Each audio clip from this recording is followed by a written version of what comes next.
One of the main reasons Pereira struggled so much against Ankalaev is that Ankalaev is a southpaw.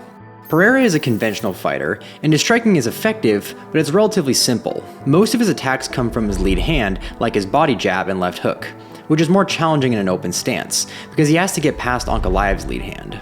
Pereira's general strategy is to break his opponents down with outside calf kicks, and once their mobility is compromised, he ramps up the pressure and overwhelms them. Pereira spent almost every second of their fights circling toward his lead side. That way when he landed that outside calf kick, it would almost land behind the leg. But that created a new problem.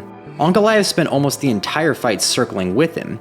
This made it so that he was circling away from Pereira's lead hand, where all of his best power attacks come from. Because they were in an open stance, he had to throw the outside leg kick with a step up or pendulum step. But this doesn't generate nearly as much power as pivoting off of his lead foot, so it didn't really slow Ankalaev down. That was a huge problem because Pereira needed to equalize the speed difference. When Ankalaev exploded forward, Pereira was unable to react in time to defend properly on numerous occasions. While moving backward, Pereira doesn't really move his head off the center line, and he puts his arms out in front of him to try and create a barrier.